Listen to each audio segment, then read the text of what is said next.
I'm back with Cynthia Hughes. Cynthia Hughes is someone who has been organizing a kind of support group and a family fund for January 6 families. Cynthia, you were talking about, you were going through some of these examples of families, and you were about to talk about one, so go ahead. So we have another family. This young lady is on home confinement. She has a young son. When she returned home from the Capitol, she discovered she was pregnant. She's pregnant right now. She's facing 16 years in prison if she's convicted. 16 years. She doesn't have family support. And I wonder what will happen to her baby if she is convicted and sent to jail. What will happen? Who's going to care for those children and infants? It's a true travesty, and we need to do something more about this. There needs to be more exposure about this, more talk about this. This is where I feel the collateral damage is. It's almost like a humanitarian crisis when you think about it. And I feel very strongly that we have a government that is solely focused on revenge of the previous administration, Donald Trump specifically, that they can't see this. They're blinded. And this is the real crisis. Yes, the men being in jail is a crisis. We don't want that. They should be home. Nobody should be held in pretrial detention for 7 months. Nobody. Especially when a lot of these men do not have criminal history. So, but the travesty is what are we doing for these families? I mean, why isn't this government considering that? That is a real concern. I mean, what you're finding, aren't you, Cynthia, is a kind of willingness, and in fact, not only willingness, but almost an eagerness to destroy these people's lives. I mean, I think that was the point of the whole staged hearing with the Capitol Hill police. It was an attempt to make the Capitol Hill police into the real victims. And they were basically, this guy pushed me, that guy shoved me, this guy poked me, and I'm virtually at tears. And I'm thinking to myself, you guys, you're trained policemen. You go into this profession, you're guarding a door, some guy pushed you, okay. And we've even heard about suicides on the part of these Capitol Hill police guys.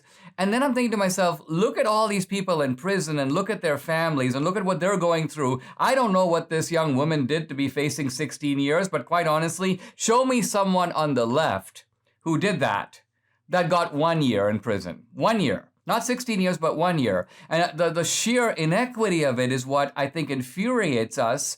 And then as we've got to know you, Debbie, and me, we've come to see that you've just got a human tragedy here. And you've got a human tragedy in which the people who should be helping are saying nothing about it. Even the GOP leadership has been largely silent. And if it wasn't for a handful of people, notably Julie Kelly and her work in American Greatness, we wouldn't even know some of the details about what's happening in these individual cases. What would be your message to the Republican leadership vis-a-vis these people who came to fight for a cause and are now facing essentially the ruin of their lives? I would say to them that they need to kind of stop thinking about themselves, thinking about the vote that they need, in either 22 or 24, and think about, I want them to look at their own children, those who have young children, or your grandchildren, look at your children and think about, that could be you. I mean, think about it, right?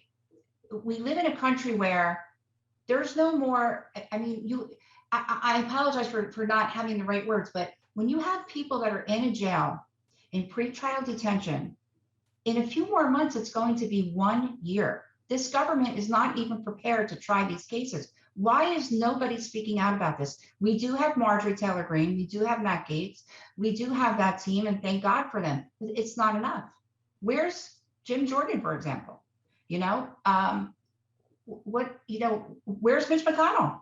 Where's Mitch McConnell? Why is he not concerned about these people that voted for him?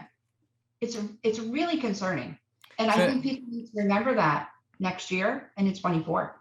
The good thing, Cynthia, is we're trying to do something. We're doing what we can. You're doing what you can. I want to tell people if they want to support these families. We're talking about money that's going to go to buying toys for kids, paying essential medical bills, helping people keep afloat and not be evicted from their homes. Now, you have a website. And you and a committee are going to make sure, because we've talked and you have detailed knowledge of who these families are and what their needs are. Let's talk about the website where people can go to get more information and to donate. And second of all, describe what's going to happen. If someone gives you money, how are you going to make sure that money gets promptly and effectively to people who need it? So we have a platform. It's called patriotfreedomproject.com. There's many ways you can contribute and donate. You can donate through the platform. You can donate through Give, Send, Go, or you can go and mail a check or a money order. All the information is on the website. There is an advisory board. We've already paid the rent for some of these families. We've already sent money to some of these families who need help with school supplies, school shoes, the coming school year. We're going to make sure we help these families, through Halloween and Thanksgiving and Christmas. My thing is, I go back to the first family I spoke to you about. There's a young boy who was home the day his daddy was arrested. He saw many men come into his home in the police, law enforcement, type. And that's what's in his mind, seeing his daddy being taken out of the home by police. We have to do something about that. So we need to maybe get counseling involved. We're going to provide as much support and as many services as possible to these families. And as far as I know, you're the only one doing it. So let me close by telling people that the website to go to is called patriotfreedomproject.com. I hope this has been as moving to you and eye-opening to you as it has been for me. Please join Debbie and me in opening your heart and contributing what you can to help some people who have been left on the field, who really need it, and who will be, for your help, eternally grateful. Thank you very much.